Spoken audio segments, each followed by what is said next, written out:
Jovem. O mar tem ondulação e balanço que nem a gente, por isso todos contentes e agora vamos cantar. Cheguem mais pra cá, pra se divertir, e o coro é repetir, falando da areia pra rimar.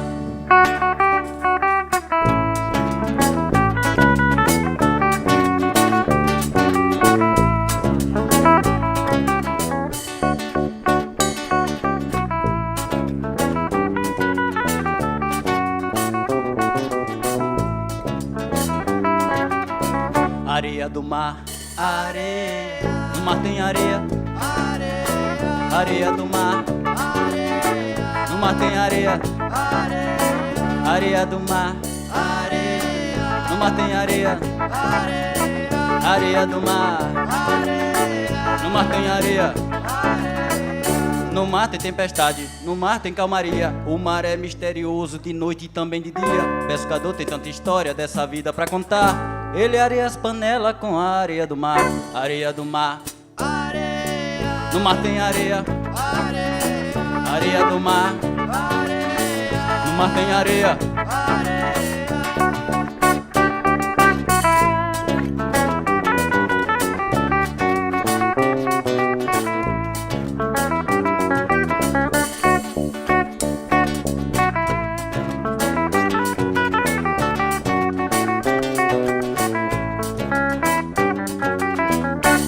Tem cavalinha, tem mero, tem agulhão, moreia, xarel, biquara, lagosta, tem budião, cangulo, dourada, raia, cavala, peixe e sabão, cioba, golfinho, baleia, estrela e tubarão. E também tem areia, areia, areia do mar. Vamos lá, galera. Areia, no mar tem areia, areia, areia do mar, areia, areia do mar, areia, no mar tem areia, areia, areia do mar, areia, tem areia.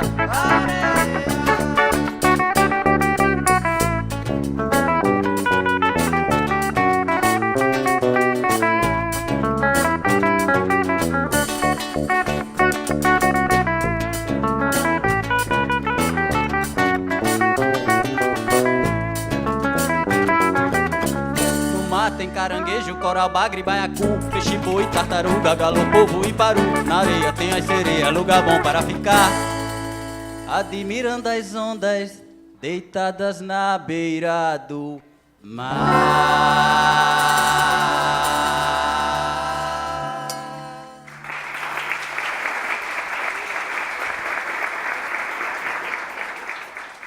Dude Canário com De Salvadores, abrindo o Fala Jovem de hoje. Seja bem-vindo você, ligado junto com a gente aqui pela TV Al. Está começando mais um Fala Jovem. E hoje estamos na Univale, Unidade Biguaçu, com a galera de Direito. Porque hoje nós vamos debater um tema que interessa a toda a sociedade, todos, sem exceção. Todo mundo vai se interessar pelo tema de hoje. Hoje vamos falar sobre a perspectiva sobre direito e segurança pública. Com certeza interessa você e toda a sua família e, claro, toda essa galera aqui. Interessa ou não interessa?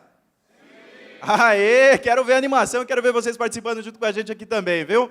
E olha só, estamos recebendo aqui hoje Sandro Cel, muito obrigado pela participação. Seja bem-vindo ao Fala Jovem de hoje. Muito obrigado a vocês pela oportunidade. É sempre uma satisfação estar debatendo esse tema, sobretudo com esses alunos e com a comunidade catarinense. Se prepara, viu? Se prepara que a galera está animada aqui, está cheia de perguntas. Bom, o Sandro, ele é professor aqui da Univale, também sociólogo e advogado criminalista, pesquisador nas áreas de segurança pública e criminologia, também autor dos livros Ação Afirmativa e Democracia Racial, lançado em 2002, e também Comportamento Social e Antissocial Humano, lançado em 2006. Falei tudo? Faltou nada? Acho que faltou alguma coisa aí, né? Está sobrando.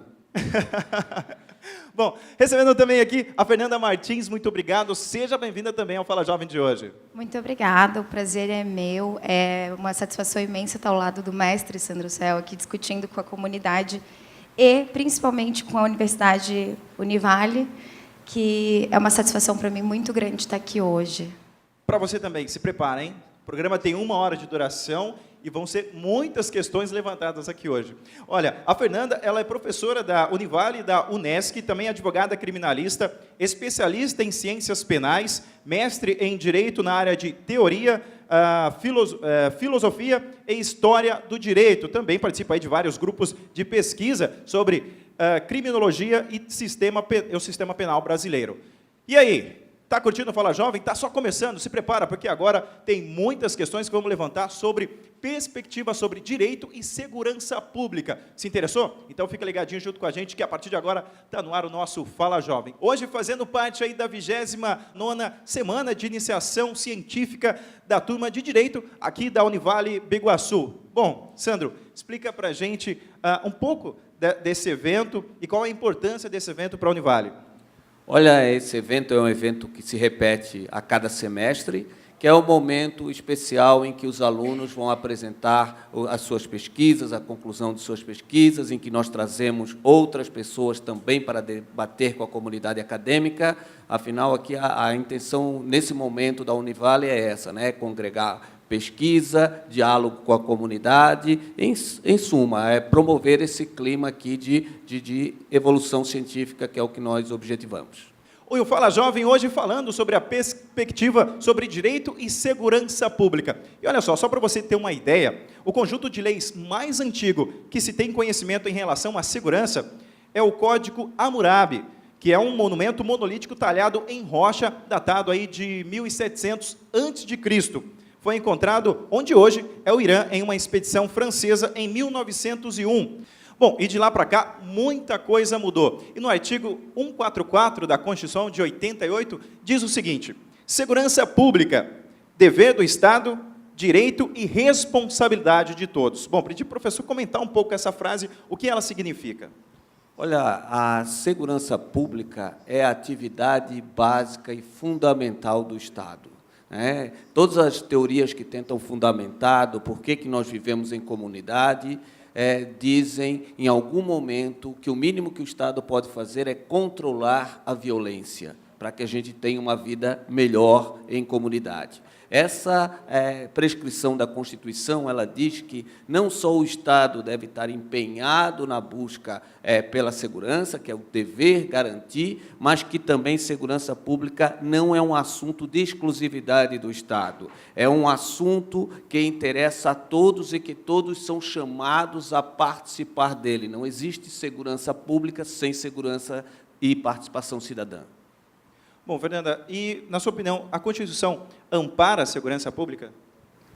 Eu acredito que sim. A ideia de uma Constituição que resguarda a segurança pública, ela incentiva o sujeito, o cidadão do seu Estado, a participar ativamente dessa segurança, a partir de uma conduta pensando no próximo, pensando numa sociedade no qual a gente queira o melhor para ela. E a Constituição, se expressando dessa forma, ela está colocando o Estado como grande responsável, como titular dessa responsabilidade, através do direito penal e do próprio sistema penal, mas muito mais, ela coloca uma atribuição dessa responsabilidade a cada cidadão. Ok. E olha só, o programa Fala Jovem é itinerante, por exemplo, hoje estamos em Biguaçu e, claro, principalmente interativo. Quem vem aqui assistir o programa também pode fazer as suas perguntas. Não só pode, como deve. Temos perguntas aqui na nossa plateia. Bom, Fala Jovem, fala seu nome, seu curso eu sei que é Direito, fala sua pergunta para a gente. Meu nome é Gustavo. Eu quero saber como podemos compreender as denúncias feitas ao sistema prisional de Santa Catarina e a relação delas com os ataques ao transporte público. Bom, Sandro. Olha, a questão dos ataques que seguidamente, Santa Catarina tem sido alvo, ela tem múltiplas causas, mas sem dúvida que uma das causas que organizou talvez esse movimento criminoso é também uma demanda comum a partir de reivindicações do que ocorre dentro das penitenciárias. Nós temos um sistema que, nos últimos anos, sobretudo nos últimos 20 anos, ele se preocupou muito em prender, sem se preocupar com o que faríamos com quem estivesse lá preso. E nós prendemos com tanta facilidade, apesar das pessoas frequentemente dizerem que há impunidade, tanto não é essa questão que nós não temos mais como construir presídios, porque o número de presos só cresce mais do que, inclusive, o crescimento da população. Tanto é que o Brasil hoje é a terceira maior população carcerária do mundo. Então, o índice de encarceramento é extremamente grande. E como nós, em geral, prendemos sempre os mesmos, vejam que frequentemente se reclama, mas esse sujeito já foi preso, ele está sendo preso de novo. Não é porque só ele que comete o crime, é porque só ele que é pego de novo. O sistema penal vai sempre nos mesmos lugares pegar as mesmas pessoas.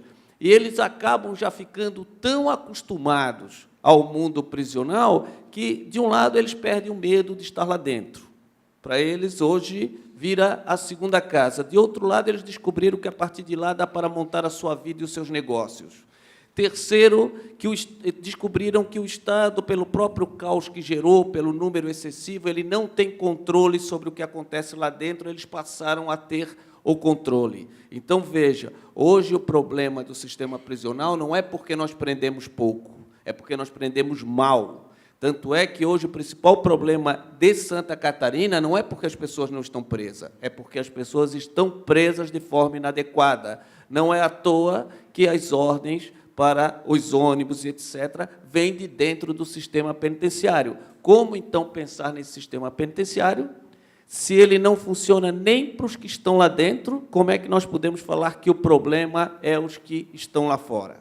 É essa a perspectiva. Aproveitando esse gancho, então, dos ataques que tiveram recentemente em todo o estado de Santa Catarina, bom, Fernanda, isso acabou desencadeando uma operação chamada Brasil Integrado Bravo Cidadão, que protegeu as fronteiras, as rodovias e inibiu diversas ações. Será que sempre vão ter que esperar ataques como esses para ter essas ações preventivas? Essas ações não são preventivas, né? O direito penal, ele vem de uma forma posterior ao ato. A gente chama de preventiva porque a gente está tentando evitar algo, evitar que algo aconteça. Mas continue acontecendo, evitar que continue acontecendo. Mas as coisas estão acontecendo, né? Então, a ideia de pensar numa ação preventiva, a gente não pode pensar num fato posterior. Sim. Ou seja, vamos pensar no que está causando isso antes de ficar pensando no que fazer depois que isso acontecer. Podemos dizer que a ação foi boa, mas veio atrasada. Veio atrasada. A gente viu todos os acontecimentos que aconteceram nos últimos tempos em Santa Catarina, efetivamente veio atrasada.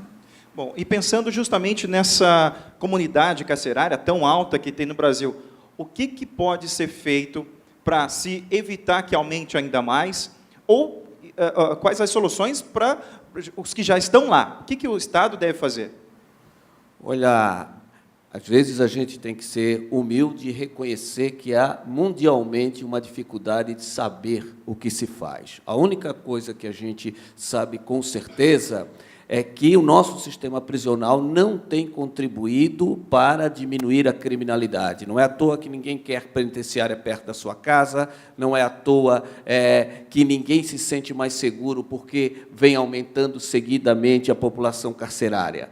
O que a gente entende é que a prisão, ela trabalha e ela funciona muito bem para produzir a eternização do preso. Quando a gente fala que o índice de reincidência médio no Brasil é de 70%, não quer dizer que a prisão está fracassando. Ela está fazendo aquilo para qual ela foi planejada, ou seja, para dissocializar o sujeito da sociedade.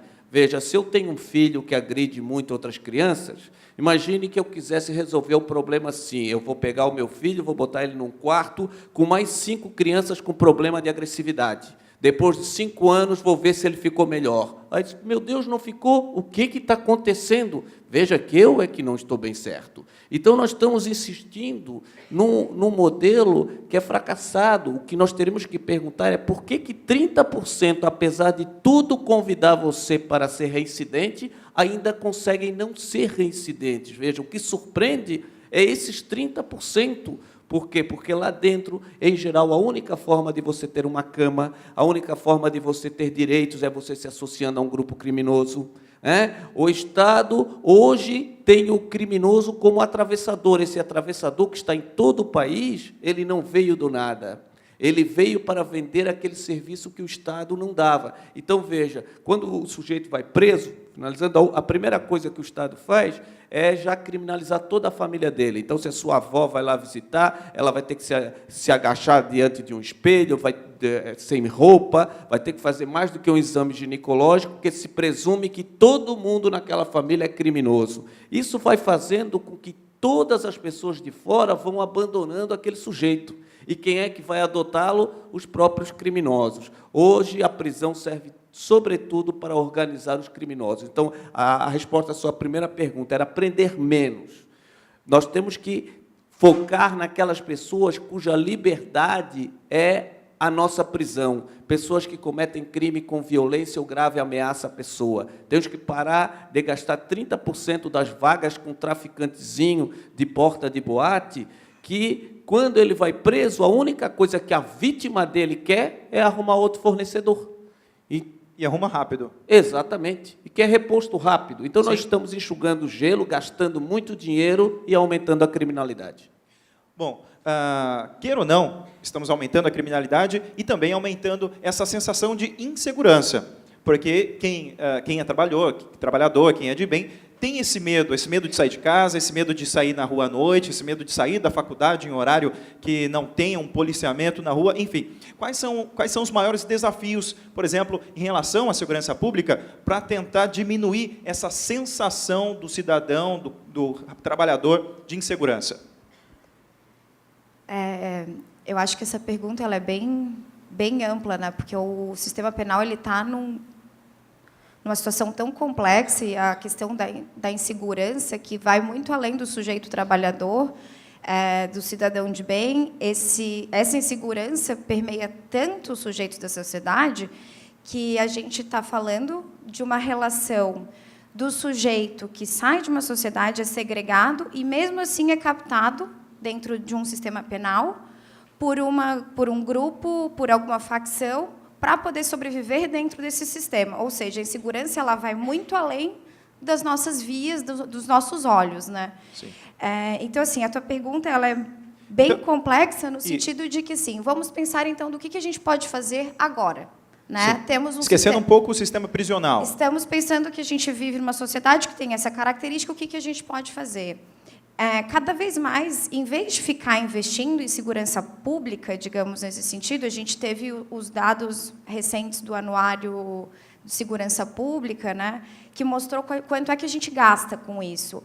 Gasta quase 5%, gasta 5% do PIB brasileiro em segurança pública. Dentro desses dados, a gente tem seguro de furto, seguro de roubo, entre outros gastos privados.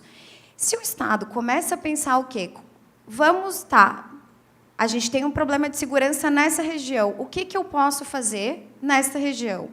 Tenta construir, fomentar, através de algum tipo de benefícios de imposto, organizar aquela região para que os trabalhadores, para que a sociedade possa movimentar aquela região.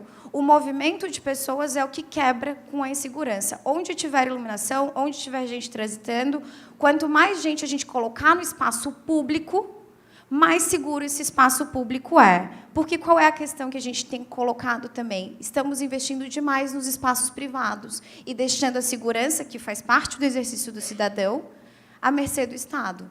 Enquanto, se nós, como comunidade também, nos fomentarmos a elaborarmos espaços públicos e coletivos, talvez a gente, de alguma forma, reduza essa insegurança em alguns locais. Bom, como você disse, eu acho que essa resposta é um pouco mais ampla do que a gente pode pôr aqui. Tem muitas outras medidas que devem e podem ser tomadas para inibir ações criminosas, no geral, né? Mas a gente vai dar uma parada agora e já estamos de volta com muito mais Fala Jovem. Hoje um tema muito importante, muito polêmico e que interessa, sem dúvida, toda a sociedade. Hoje estamos falando da perspectiva sobre direito e segurança pública. Hoje estamos diretamente da Univale, Unidade Biguaçu. Vamos dar uma parada rapidinha, mas como sempre, vamos de música. Essa próxima música é uma homenagem à Ilha da Magia, se chama Terra Sem Mal. É baseada numa lenda da Terra Sem Males. Conta um lugar onde as pessoas iam se curar. Viva o amor.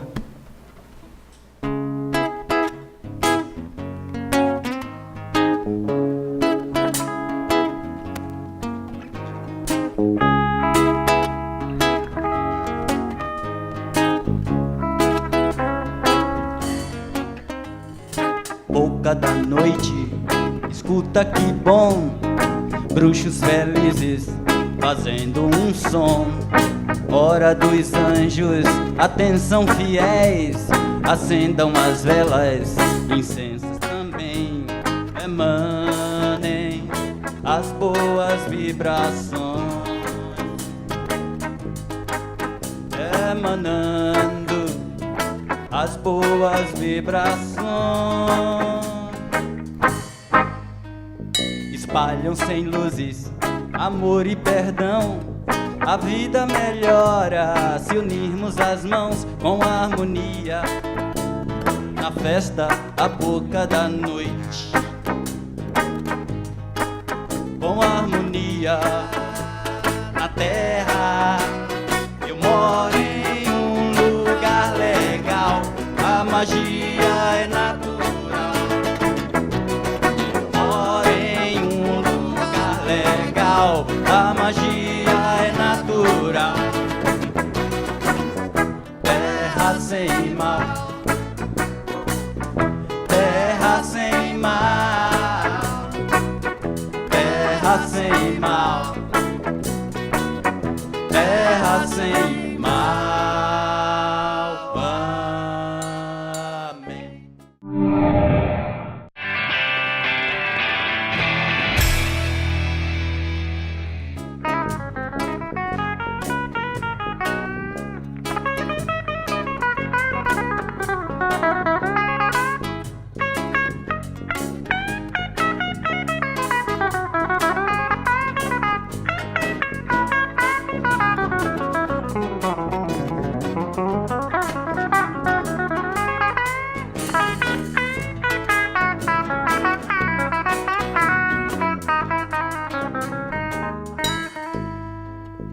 Preserve a ilha e seus animais, para que os nossos filhos e netos também desfrutem em boas condições, com harmonia na terra. Eu moro em um lugar legal, a magia é natural.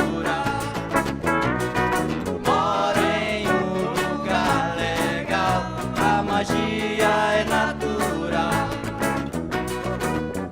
Terra sem mal, terra sem mal, terra sem mal, terra sem mal. Amém.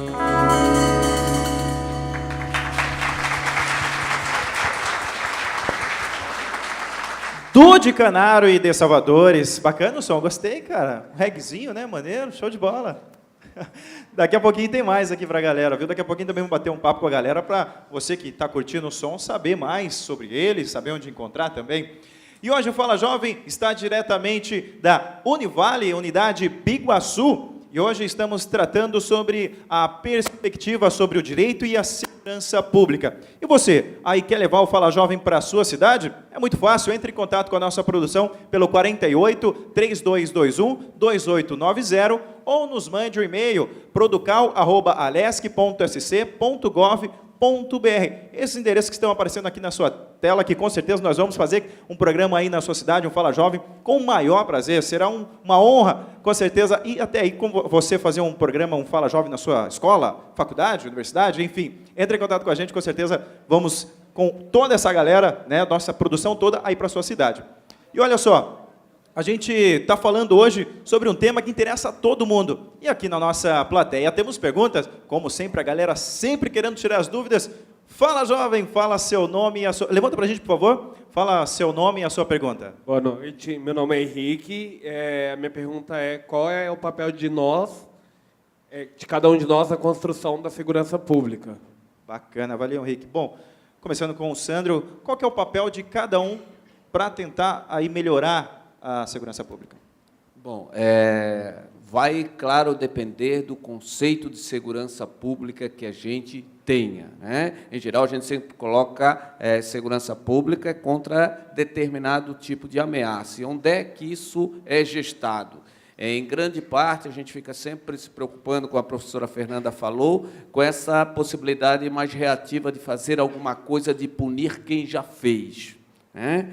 Enquanto que o que nós teríamos, talvez, que responder e contribuir é o que nós estamos fazendo em relação a essa geração que ainda não foi cooptada pelo tráfico, ainda não tem ações criminosas, mas que vai acabar sendo seduzida por esse mundo, até porque nós não temos criado muitas alternativas atrativas. Veja, um dos grandes fatores de atração para o crime é a própria ideia, muito presente na nossa sociedade, que não vale a pena você estudar e trabalhar para conseguir o que você quer, né? Aquilo que os pais nos ensinam, vai trabalhar, vai estudar, muitas pessoas acabam sentindo que não vale a pena, porque nós vivemos numa sociedade em que não é isso que se valoriza. A gente sempre valoriza a exceção da pessoa que se deu bem no futebol, da pessoa que se deu bem porque foi para um programa de televisão e lá ganhou milhões, do superatleta, etc. Isso fica muito longe da realidade daquelas pessoas que ficam em situação de vulnerabilidade. Então, em grande parte, é aumentar a atratividade dessa sociedade que não quer, que é aumentar o exército do crime, porque depois de já ter entrado, é muito difícil nós voltarmos. Enfim, talvez aquele conselho da mamãe, da vovó, que a educação é o melhor caminho, sem dúvida, ainda é muito válido. É insuperável, né? Sem dúvida, é o melhor caminho e talvez seja os próximos, aliás, os investimentos que deveriam ser priorizados, talvez, né? Eu acredito que a educação é fundamental. E aí a fala do professor Sandro é substanciosa no sentido da gente ver que a educação ela não tem o atrativo. Eu acho que a palavra é essa. Como que eu vou atrair uma população carente para os estudos, sendo que o sujeito que entra numa universidade, às vezes é exceção? E ele não é visto de uma forma tão positiva quanto o sujeito que se deu bem no futebol, quanto o sujeito que se deu bem na televisão. Então, um investimento na educação, claro, é a base de toda a formulação de uma nova sociedade. Bacana. E olha só, temos mais perguntas aqui na nossa plateia. Fala, jovem, levanta, fala seu nome para a gente e a sua pergunta. Meu nome é Murilo.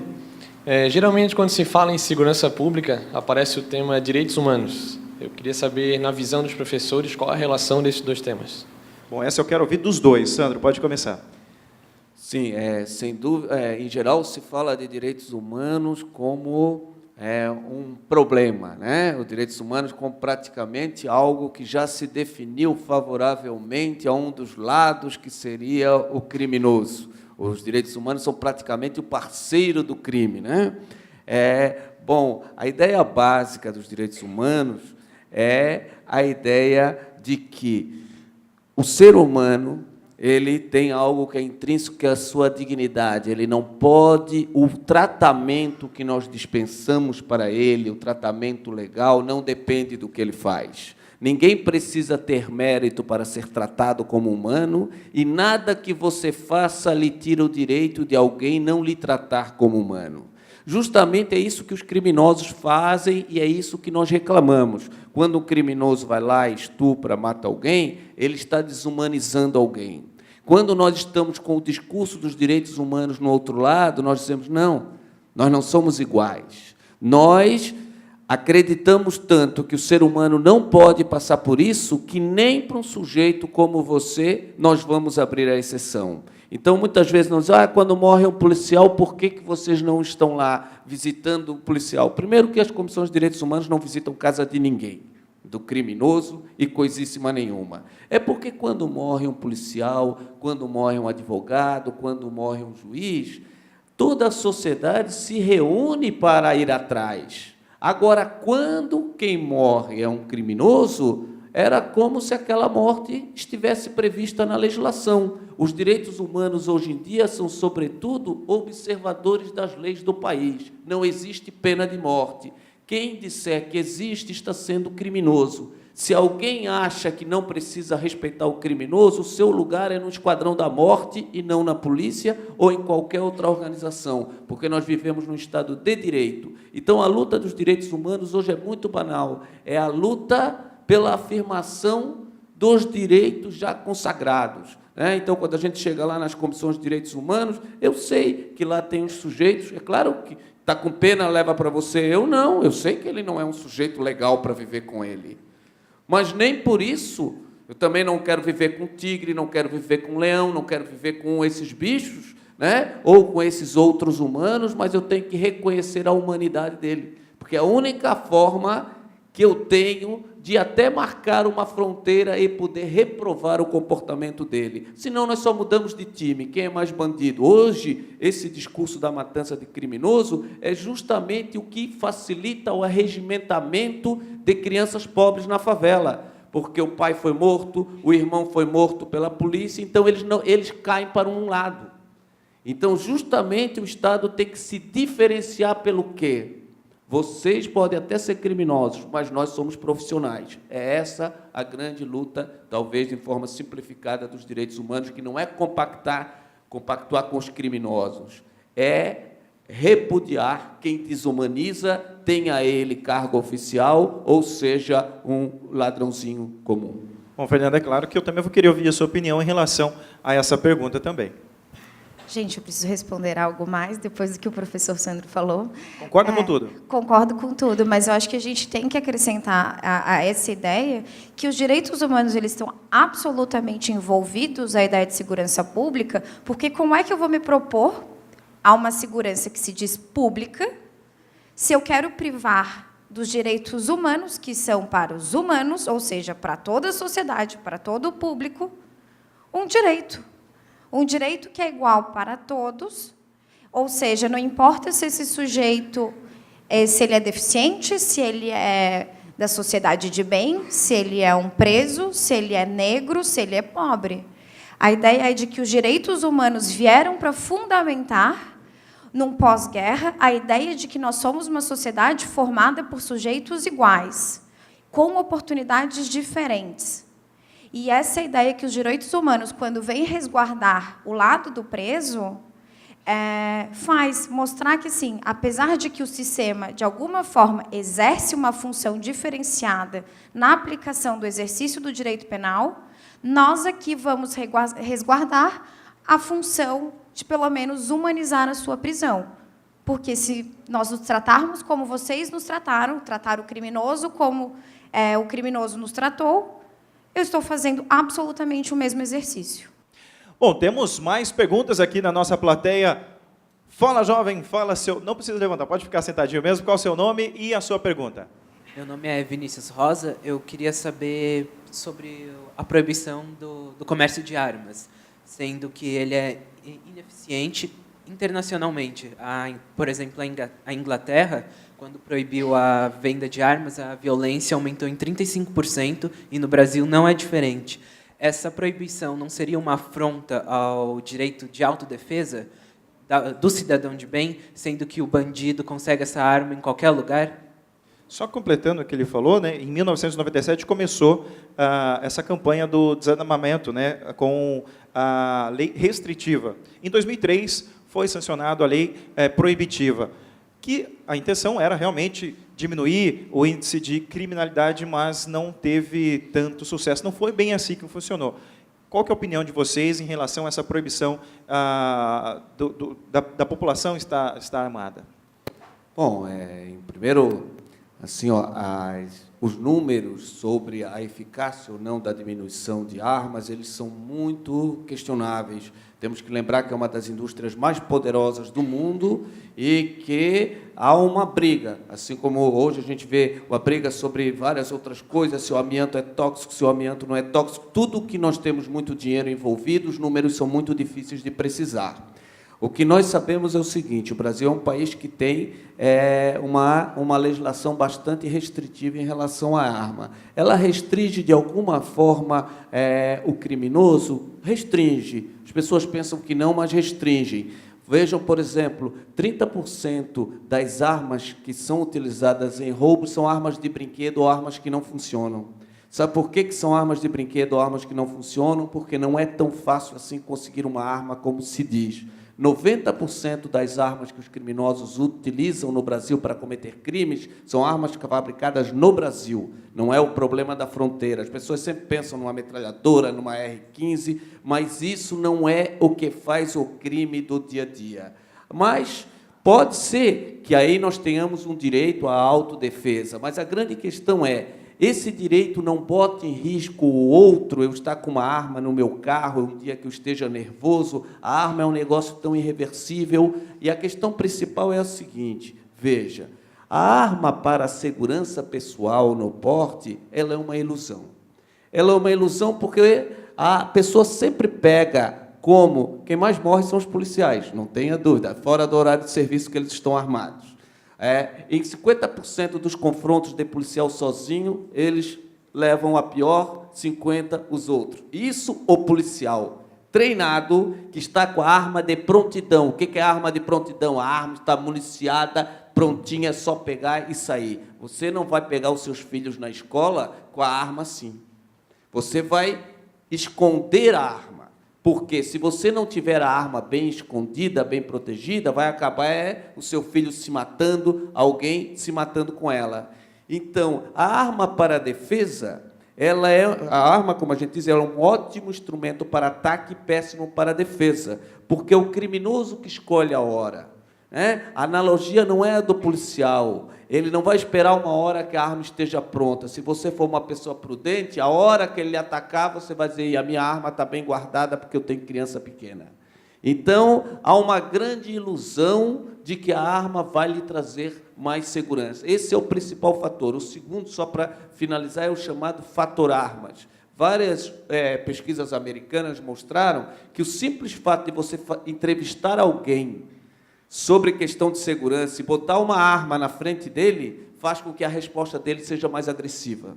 É o chamado fator arma, é o que se diz, não é só o dedo que puxa o gatilho puxa o dedo. Se eu tenho uma arma à disposição, eu não preciso negociar, eu não preciso ficar com medo de lá ver o que é esse barulho. A arma me leva a tomar atitudes de risco. Veja, o próprio hoje Anuário de Segurança dizia que uma das principais causas de morte de policial é que eles perdem o medo por causa da arma. Então, o policial vai sem colete, não tem colete, pode deixar que eu vou no peito. E é esse policial que vai morrer. Ele vai perdendo o perigo que ele corre, porque a arma dá uma impressão de segurança, mas as pessoas mais armadas morrem mais. Esse é o principal dado. As pessoas mais armadas têm 17% mais de chance de se suicidarem. Esse é o segundo dado. Então, por isso que eu sou a favor da restrição, embora acredite que tenha situações em que as pessoas precisem de armas, mas são exceção. Ok, perfeita a resposta. Bom, e vamos bater um papo aqui. Calma, não é hora ainda de bater o papo com a banda, mas eu quero agradecer mais uma vez a presença de vocês, mas parece que o nosso guitarrista aqui tem uma pergunta, é isso mesmo? Fica à vontade, cara. Então, eu vou fazer um gancho aqui no que ele falou, que o grande problema na carceragem do Brasil é que a polícia prende muitos traficantes pequenos e isso lota as cadeias. Recentemente, um banco norte-americano, não sei se vocês ficaram sabendo, foi flagrado lavando dinheiro, grande quantidade, para o crime mexicano. E assim como aconteceu nos Estados Unidos, são inúmeros casos que acontecem aqui no Brasil também. E quando esses crimes são ligados às pessoas públicas ou de grande poder, ou eles caem logo no esquecimento, ou rapidamente eles pagam a multa, como foi o caso desse banco, que eu não vou citar o nome aqui, e eles são isentados, né, de sua culpa. Então, eu queria saber qual a medida que nós, cidadãos, e vocês, advogados, podem tomar frente a isso. Isso. Enfim, eu acho assim, Fernanda, quais atitudes para se tomar, por exemplo, mediante a essas impunidades? Porque muita gente fala assim, quem tem dinheiro não vai para a cadeia. É isso mesmo? Eu adorei a tua pergunta, acho ela muito propícia. Parabéns. Acho que uma das grandes questões que se tem que trazer quando a gente fala em segurança pública, e essa ideia de impunidade, é impunidade de quem? Né? Porque a gente vive falando no Brasil de impunidade. E se foi verificado já na década de 60 que existe um negócio que se chama crimes de colarinho branco, que não chegam nem perto do conhecimento do sistema penal. E aqueles que chegam, geralmente não se faz nada, se atua como uma multa ou algum outro tipo de pena menos grave. Por quê? Porque o sistema quer selecionar quem colocar lá dentro. A gente vai criminalizar quem? O traficante, o sujeito que furtou, o sujeito que roubou. O Infopem, em 2012, demonstrou que, dentro do sistema carcerário brasileiro, nós temos 15 tipos de crime, entre eles furto qualificado, furto simples, ou seja, tráfico de drogas, 15 tipos penais, tá? Para 94% do sistema penitenciário. Ou seja, os outros 6% estão entre os 1.000 tipos penais que sobram. A impunidade para esses crimes, a gente tem que começar a pensar em segurança pública cobrando desse pessoal. A gente teve um caso de uma fraude à Vale que custou ao Estado brasileiro quase 60 milhões de reais. E o que a gente faz? Nada. Começa a reverter esse tipo de crime em dinheiro para o nosso Estado. Vamos ver se as coisas não começam a mudar. Olha, também tem uma história, enfim, que é verídica e tal. Na década de 80, 90, Nova York era uma das cidades com maior índice de criminalidade. Como conseguiram resolver isso foi a tolerância zero. Para eu jogar um papel de bala no chão, eu era multado. Talvez seja uma medida, talvez dê para a gente seguir um exemplo ou algo parecido aqui no Brasil? Olha, sem dúvida, assim, se a gente entender segurança pública como uma questão de higiene pública, isso faz um grande efeito. Porque quando a gente estava falando de sensação de segurança pública, todos esses milhões que são roubados, isso não aparece como problema de segurança pública. Agora, sobre a baixa muito grande da criminalidade, há várias discussões. Por exemplo, a principal discussão é que, é claro, não terminou o consumo de droga e o tráfico de droga, foi mandado para as cidades vizinhas.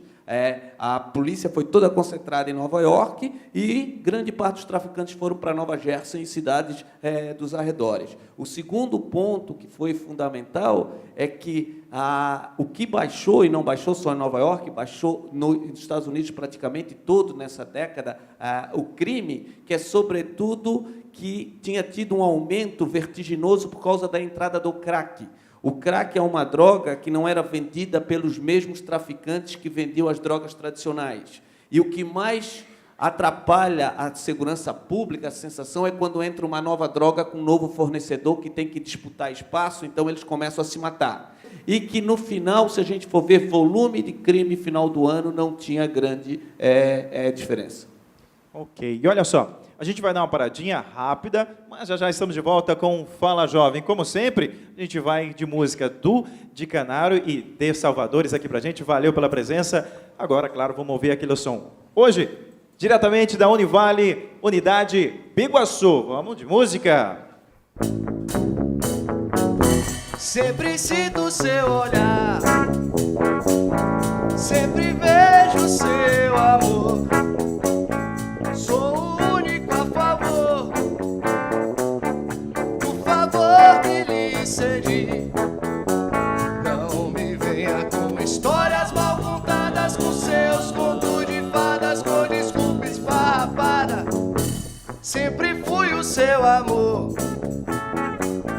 já provei mais de uma vez, mas você me acusou de tentar te seduzir. Baby, isso são coisas do destino, obras do divino. Nosso filho vai nascer menino.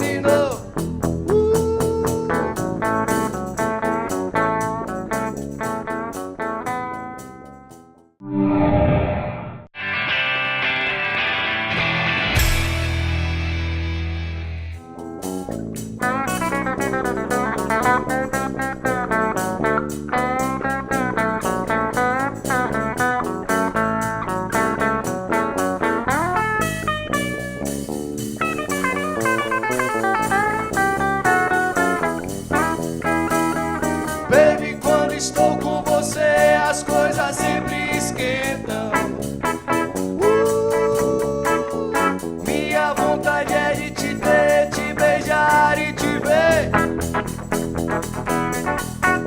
e dizer que preciso de você. Você precisa de mim. Temos coisas em comum. Qualquer um pode sentir. Eu sei que tudo isso estava escrito. Comentam que é lindo nosso amor tão esquisito.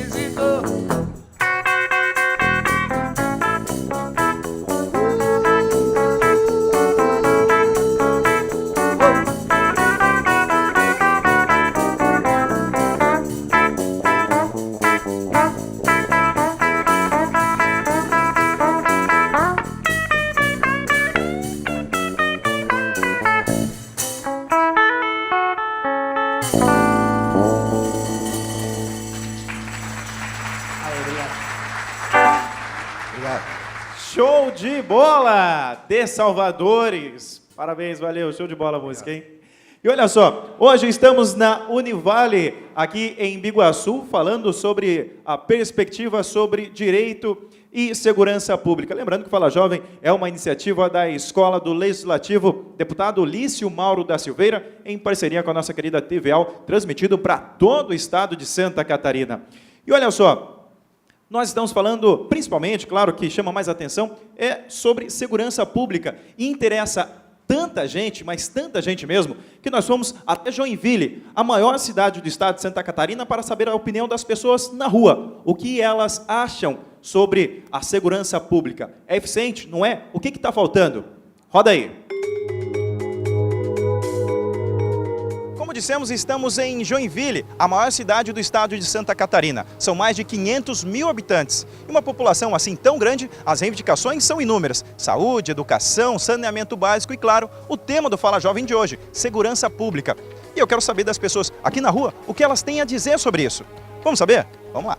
A segurança tem que melhorar, né? Porque os bandidos estão tomando conta da cidade. Tá tendo muito roubo em Joinville. Joinville não era assim. A gente não consegue dormir sem o portão trancado, sem as janelas trancadas.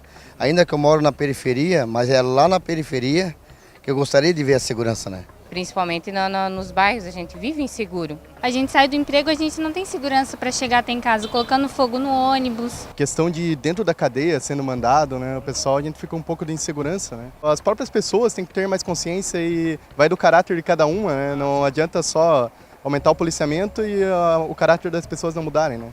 Policiais não adianta botar mais. A educação, os pais, cuidar mais dos filhos. Bom, agora aqui com a gente o Coronel Coelho, responsável pelo 8º Batalhão de Polícia Militar aqui de Joinville. Bom, Coronel, eu gostaria que o senhor desse um panorama para a gente sobre a segurança pública aqui no estado de Santa Catarina. Santa Catarina é um dos estados mais seguros do país, né? Os nossos índices e a adequação do nosso sistema, que é o BI, que é um sistema de gerenciamento das nossas informações, ele tem cada vez demonstrado que os nossos índices estão baixos. Mas a nossa perseguição é para a melhora desses índices. Essa é a nossa busca. E falando também do sistema todo, né, de segurança no Brasil, o que poderia ser feito para melhorar? Aí falando sobre o sistema prisional, até o poder também legislativo, enfim.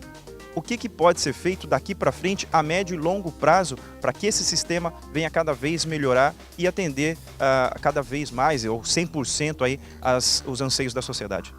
A questão do nosso sistema adotado no Brasil, né, ele vem se demonstrado ineficiente, ineficaz. Por quê?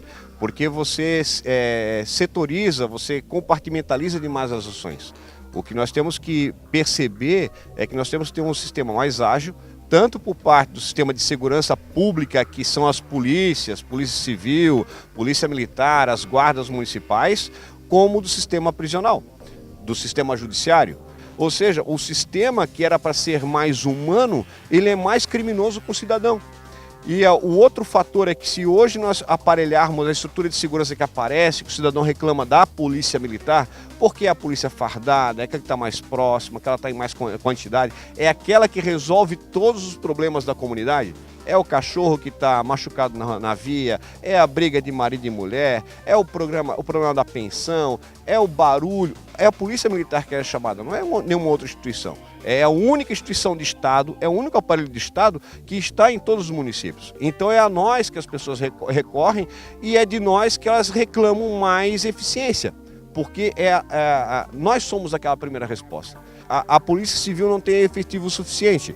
Então, por exemplo, aqui em Joinville, eu chego em dias de eu ter 7 viaturas em fila para fazer flagrante, ou seja, uma viatura que podia estar atendendo o cidadão.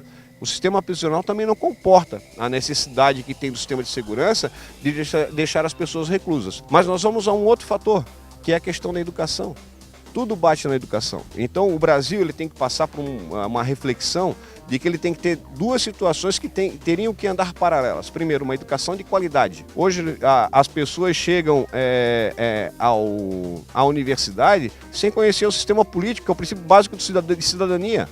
Então nós temos que reformular o sistema educacional, onde o aluno ele aprenda a respeitar normas, ele aprenda a respeitar regras e ele tenha a percepção de o coletivo é maior do que o individual.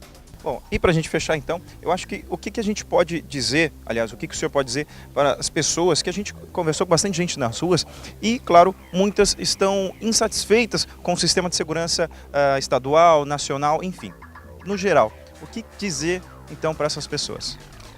Que acreditem nas instituições. A instituição, ela trabalha com foco no coletivo, com foco na sociedade.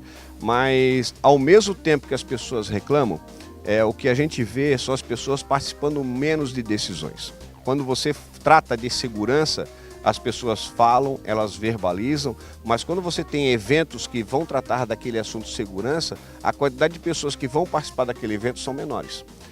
Hoje a Polícia Militar de Santa Catarina, ela possui 2 programas importantíssimos. Um voltado na educação, que é o PROED, que é o Programa de Resistência às Drogas, que é trabalhar com jovem. O outro programa que a PM tem, ela vem cada vez mais fortalecendo, são os CONSEGs, que são os Conselhos Comunitários de Segurança, onde a comunidade participa, né? A Polícia Militar, a Segurança Pública, quando se monta as estruturas, as leis de organização de território, a construção urbana, ela não é chamada. E aí depois vem para o nosso colo o problema. A rua mal iluminada, toda a rua que não permite a mobilidade de uma viatura de apenas uma manobra poder fazer uma conversão, ela vai gerar naquele local um problema de segurança. Então, a urbanização, ela afeta a segurança. Ok, muito obrigado, Coronel, pelos esclarecimentos. E obrigado pela oportunidade de tomar aqui à disposição no 8º Batalhão em Joinville. Bacana. E claro, agora voltamos então ao palco do Fala Jovem.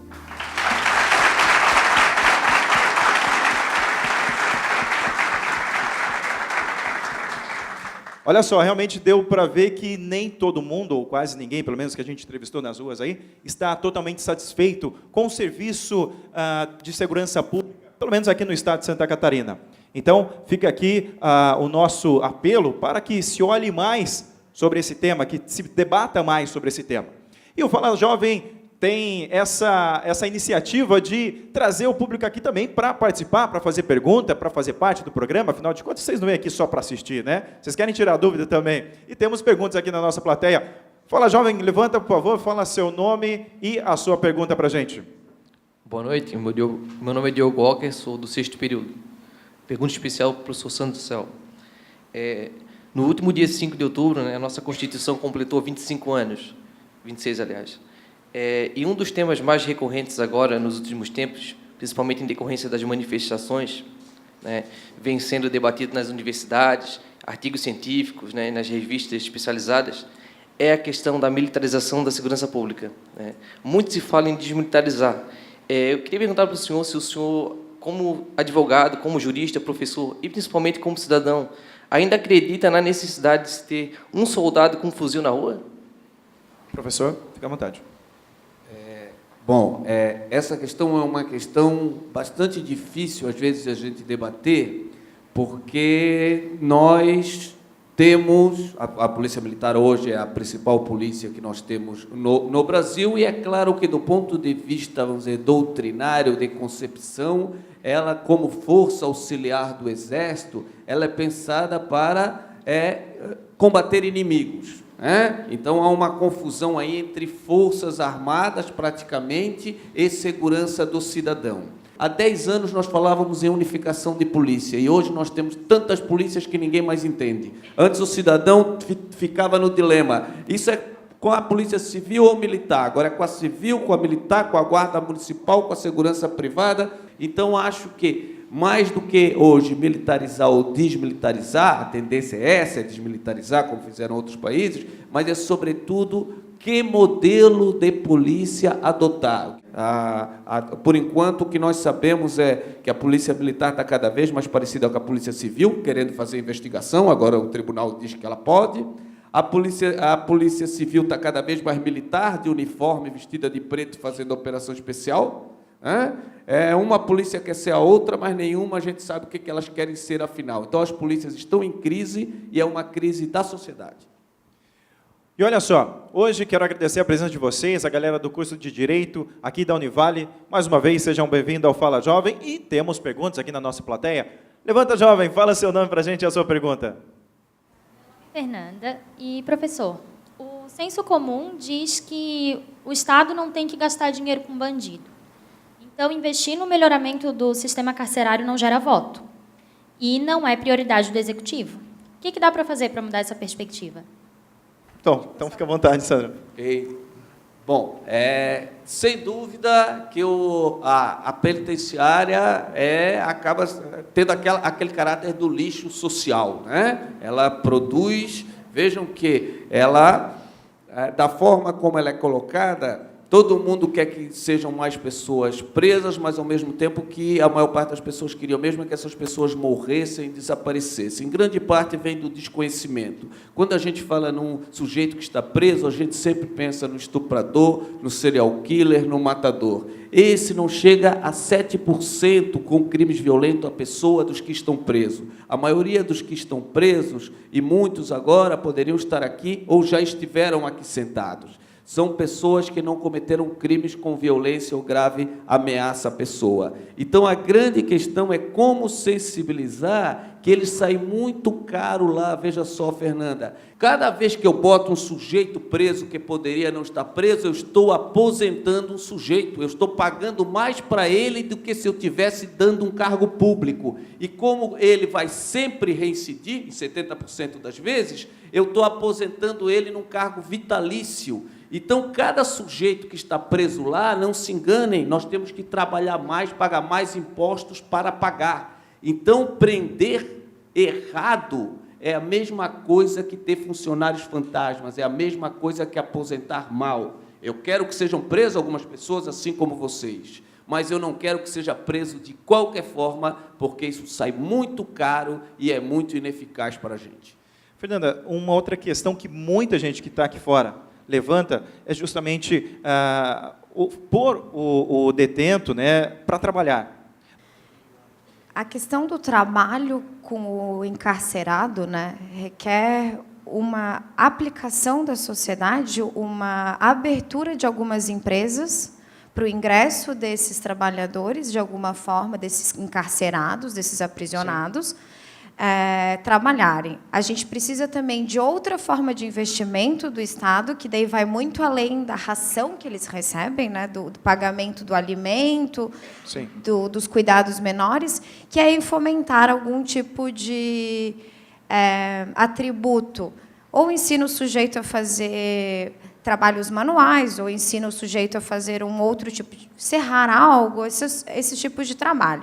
Só que tu traz esse tipo de prática, tu vê que ela pode ter algum benefício, mas que efetivamente não surta efeito. Se tu está trabalhando no tráfico de drogas e tu recebe R$5.000 para fazer uma leva daqui até lá, tu vai ficar trabalhando o ano inteiro para ganhar R$5.000 serrando algo? Se eu continuar dando a oportunidade para as aprisionadas ficar bordando, ou para os aprisionados ficar serrando, nós vamos entrar em conflito com a proposta que vem de dentro do sistema. Bom, a gente vai seguindo o Fala Jovem com mais perguntas. Temos mais perguntas aqui na nossa plateia.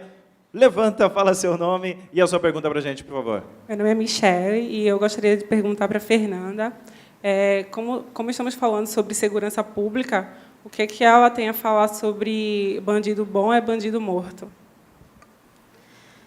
Michele, eu acho que é uma excelente pergunta no sentido de que nós temos que rever o senso comum. A minha prática eu estou dentro da universidade, sendo professora, muito mais do que advogada, porque eu preciso chegar nos futuros operadores do direito e dizer para vocês, por favor, não reproduzam o senso comum, vocês serão operadores do direito. Acho que é primordial nós repensarmos nos sensos comuns. Bom, se fala muito também desse novo conceito de segurança cidadã. Eu gostaria que o professor falasse um pouco sobre isso, explicar para a gente o que é essa segurança cidadã. Claro, antes, só retornando um pouquinho naquela pergunta, quando se fala em dar melhores oportunidades para o preso, eu creio que é o que a Fernanda também quis colocar, não é que ele precisa ter um emprego de elite para ele não precisar ir para o crime. É que, sobretudo, que ele tem que ter alguma coisa a perder. Ele tem que, quando ele vai para a prisão, ele perde o seu nome, ele perde a sua família, tudo o que poderia mantê-lo longe do crime. Nós não entramos no mundo do crime violento, não é porque as propostas não existem, mas é porque nós temos a perder se nós entrarmos. O preso, em geral, ele não tem mais isso, é isso que se precisa recuperar.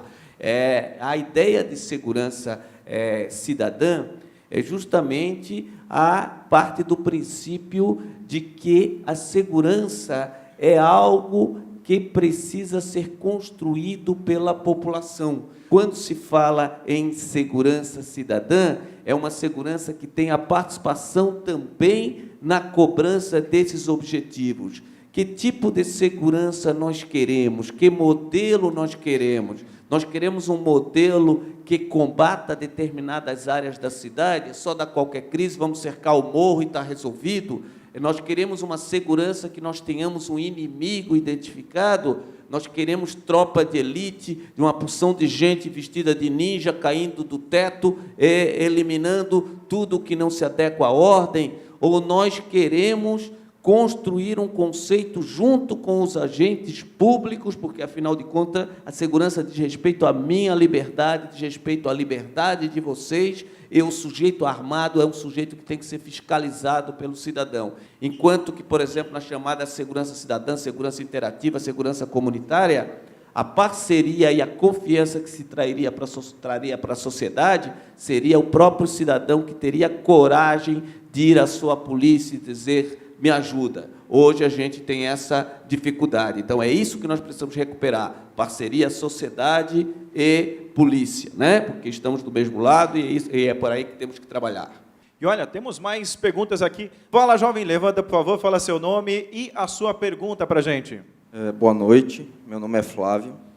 Eu gostaria de perguntar para os professores qual o papel da mídia e das redes sociais em relação, parece que algumas vezes eles criam uma apologia ao crime, incentivam a discórdia na sociedade. Olha, eu acho que, em primeiro lugar, a mídia, sobretudo na área policial, ela precisa se tornar mais independente da única fonte que ela escuta, que é a polícia. Não porque a polícia não seja uma fonte importante, é claro que é, mas ela não pode deter o monopólio das interpretações. O papel da mídia, hoje, ela exerce um papel contrário ao que se pensava, ao que se gostaria. O papel da mídia, que era esclarecer e colocar as coisas no contexto, ela cria um outro tipo de contexto. Por exemplo, ela tem uma página fixa, a página policial. Então, ela tem que preencher aquela página inteira, porque aquela página é fixa. Se não tiver crimes daqui, ela vai pegar do Paraná, vai pegar de São Paulo. O importante é que a quantidade de sangue seja constante.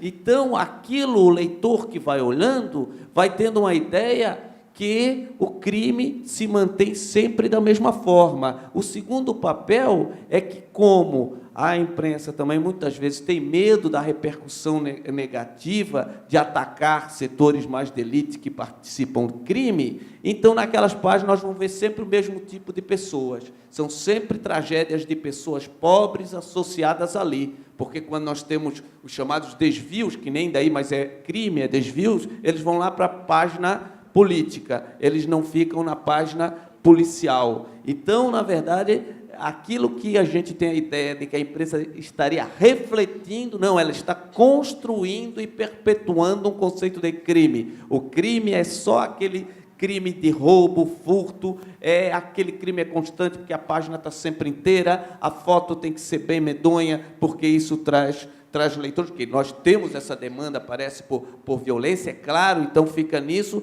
mas e as redes sociais acabam aumentando ainda esse papel. Não deixa que as pautas ou da rede social ou da imprensa, elas nos trazem informações, mas elas não podem nos trazer a reflexão. Não existe aplicativo e modelo nenhum de celular que substitui o bom e velho cérebro. A gente tem que parar e pensar. E olha só, eu quero, claro, bater um papo com a nossa banda aqui, o Dudy Canaro, muito obrigado pela presença, de Salvadores, fazendo um som muito legal para a gente, com certeza. A galera curtiu ou não curtiu? Sim. Então vamos fazer barulho, Realmente os caras são muito bons mesmo. Bom, Du, fala pra gente como que começou essa ideia de se fazer esse som, e a parceria com os caras aqui também, que foi inusitada, digamos assim, não foi bem programada, né? Foi acontecendo aos poucos. É isso, as coisas foram acontecendo assim, bem natural. Primeiro eu encontrei Nicolai. Nicolai, dá um oi, Nicolai. Esse é o Nicolai, galera. Grande Nicolai, que me apresentou o Felipe Bezerra. Felipe Bezerra. E aí depois eu conheci o mestre Rafa, que ele tem um projeto que se chama Pedra que Ronca. Pedra que Ronca. Depois você vai falar desse projeto que eu quero saber por que Pedra que Ronca. E a gente, aqui é 3 em 1, né? De Salvadores, eu sou do de Canário, é a Pedra que Ronca. Então, quando eu vou tocar, geralmente, eles me acompanham. Bacana. E é isso aí. Bom, e hoje em dia, quem está em casa, eu tenho certeza que todo mundo que está assistindo gostou bastante do som. Como que faz para encontrar o Dudy Canário? Para encontrar o mestre Rafa que fala. Opa, a agenda de shows é com você, então. Bom, para contactar o Du, então, procurar o conteúdo dele na stereopolio.com. Stereopolio, começa com S. E para contactar diretamente com o telefone é o 48 3206 6138. Agora falar para... Não tirou Pedra que Ronca, cara? Que é isso, Pedra que Ronca? Pedra que Ronca é um projeto musical e de arte sonora onde a ideia é ajudar outros artistas, proporcionar um quadro favorável para ele se expressar. Que legal. E encontrando o Du, não teve como ser diferente. Então a gente trabalha junto em gravações, em estúdio, em ao vivo. Que show. E quem quiser também saber um pouco mais sobre a Pedra que Ronca... A Pedra que Ronca também está no mesmo conteúdo, stereopolio.com, que é o nome da nossa produtora. Legal. Então fiquem à vontade, acessem e nos procurem.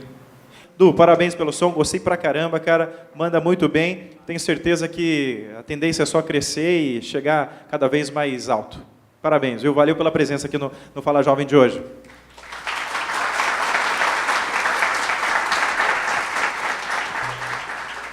Eu quero agradecer também a presença dos nossos especialistas. Sandro Cel, muito obrigado pela presença.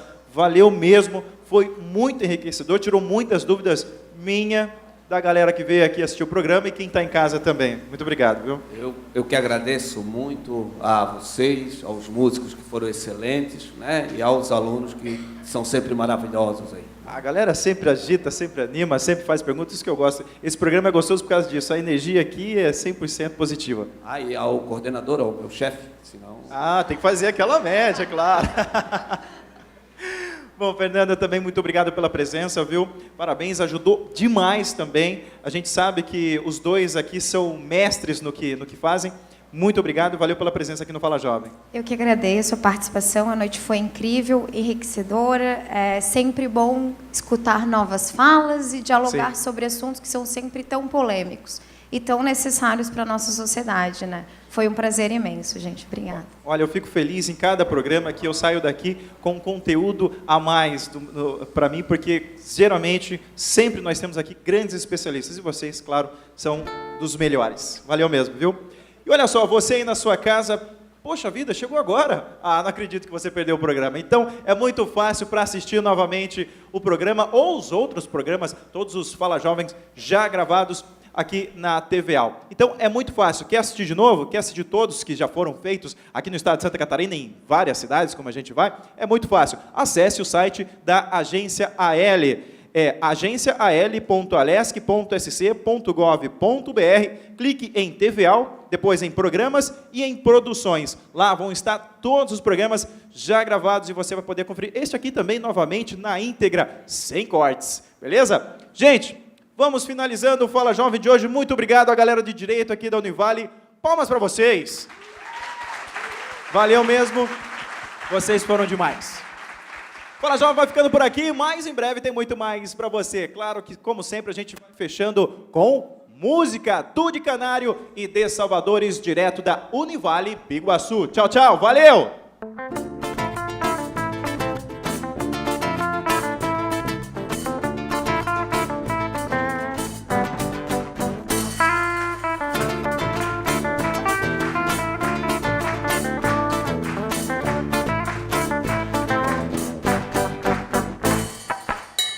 Feijão, menino, gato, feijão agora, pra deixar de molho, menino, amanhã às 7 horas. Gato, feijão, menino, gato, feijão agora, pra deixar de molho, menino, amanhã às 7 horas. Acorda, menino, pra fazer café, o dia já raiou, vamos ficar de pé. Daqui a pouco chega a turma inteira, o caixa, garçonete ou a lavadeira. Chegou o patrão, não queira confusão. Vai, menino, vai catar feijão. Vai, menino, vai catar feijão.